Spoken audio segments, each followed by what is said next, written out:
কাটানো অভিনয়ের মাধ্যমে এত সহজ না আমি মনে করি।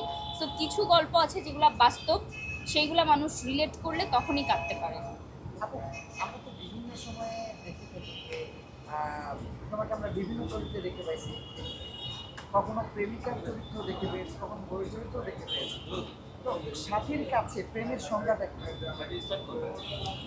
আমার কাছে প্রেম মানে স্নিগ্ধ, আমার কাছে প্রেম মানে অদ্ভুত সুন্দর একটা সম্পর্ক, আমার কাছে প্রেম মানে অসম্ভব সুন্দর কিছু মুহূর্ত। এবং প্রেম হতে হয় স্নিগ্ধ, প্রেম হতে হয় পবিত্র, প্রেম হতে হয় সম্মানের। ঠিক আছে, যেই যেই প্রেমে মুগ্ধতা নেই সেই প্রেম প্রেম না আমার কাছে। চিঠির গল্প, আচ্ছা।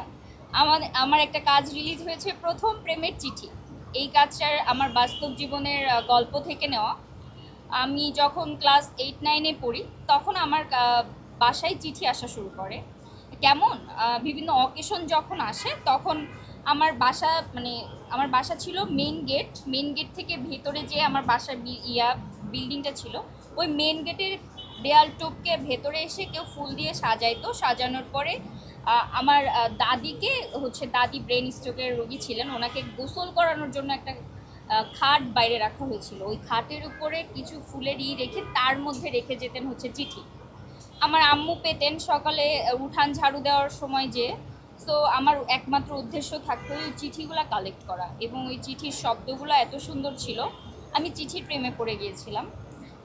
কিন্তু এটা আসলে আমার জীবনে একটা ট্র্যাজেডি যে আমি ওই মানুষটাকে খুঁজে পাই নাই, বা সে আমার সামনে কখনো আসে নাই। আমি পড়াশোনার জন্য যখন ঢাকাতে চলে আসি তারপরে আর কখনো এরকম কিছু হয় নাই আমার লাইফে।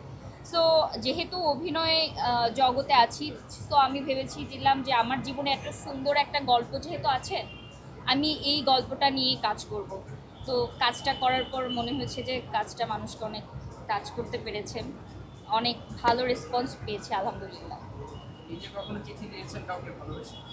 না, আমি কখনো কাউকে চিঠি দেই নাই।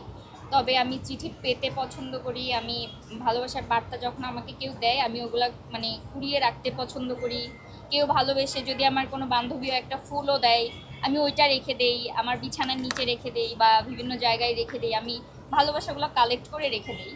আমার মনে এখনও কেউ ওইভাবে জায়গা তৈরি করতে পারে নাই যে আমি নিজে তার জন্য লিখবো। আপু, বর্তমান সময়ে ইয়াং জেনারেশনের একটা ক্রাশ আছে, মানে এটা আসলে কতটা এনজয় করে না? আচ্ছা, এটা আসলে কাজের ভালো প্রাপ্তি তো এই জায়গাগুলোতেই, যখন আমার কাজে মানুষ আমাকে দেখবে এবং আমাকে পছন্দ করবে। সো এটা তো অবশ্যই ভালো লাগে। তবে খ্যাতির বিড়ম্বনাও আছে, যেহেতু আমি অনেক বড় পর্যায়ের কেউ এখনো হতে পারি নাই, আমি খুব ছোটোখাটো একজন মানুষ। সো বা যখন মানে নর্মাল দৈনন্দিন লাইফ লিড করতে অনেক সমস্যা হয়ে যায়। ধরেন শপিংয়ে গেলাম, একটু সমস্যা মানে প্রবলেম ফেস করলাম। কোথাও ফ্রেন্ডদের সাথে আমি যেরকম ঢাকা বিশ্ববিদ্যালয়ে একটু আড্ডা দিতে পছন্দ করি, আমি যেহেতু পাবলিক ইউনিভার্সিটির স্টুডেন্ট, আমার ভার্সিটিতে যে একটু আড্ডা দিব, ওই জায়গাগুলোতে একটু প্রবলেম ফেস করতে হয়।